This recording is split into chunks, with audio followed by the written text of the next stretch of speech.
7 नारळ होती माझ्याकडं, त्यातला फक्त एकच चांगला निघाला बरं का. चतुर्थीला मोदकासाठी 6चे 6 नारळ खराब निघाले. मोदक करून घेतले. देवावर माझा इतका विश्वास आहे ना, आणि तेवढा सगळ्यांनीच ठेवायचा.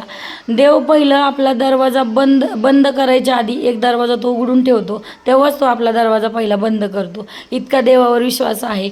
तर ना तळणीचे मोदक केले होते मी. इथल्या ब्राह्मणाच्या आजी आहेत ना, म्हटल्या अंगारकी चतुर्थीला गव्हाच्या पिठाचे आणि तळणीचे मोदक करायचे. गावरान तुपात तळले बरं का मी. 5 मोदक तळले आणि बाकीच्या तेलात तळले, कारण शिवमला खूप सर्दी झालेली होती, खोकलाही येतोय.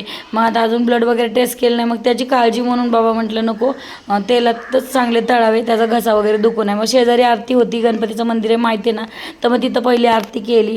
आणि आता शिवमच्या तोंडाला चव नव्हती म्हणून सहज म्हटलं त्याला काहीतरी खायला आणा, तर एवढा 2 पिशव्या भरून खायला आणले. मला माझ्या पोराला सांगायची गरज नाही की आम्ही तुझ्यासाठी काय केलंय. त्याला सगळं कागदोपत्रीही दिसेल, आणि माझ्या व्हिडिओद्वारे तर तो मी मरत नाही तोपर्यंत तो बघत राहील.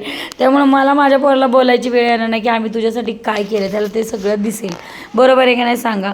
मग संध्याकाळी आरती वगैरे केली, आणि मी तुम्हाला सांगितलं ना, मी नवीन गणपती बाप्पा आणलेला आहे. आता शिवम ठीक आहे. आणि बाकी काय, संध्याकाळी चपात्या केल्या, मोदक केला, काजूची भाजी होती. आता अर्थात यांना काजूची भाजी आवडलीच नाही आहे. मला तर असं वाटतं की ह्यांना म्हणावं की तुम्ही संध्याकाळचं बाहेरच जेवून येत जावा, दुपारचं मला माहीत नाही, पण रोजची किरकिर असते त्या भाजीची. माझा जीव लय वैतागलाय हो, काय तुम्हाला सांगू.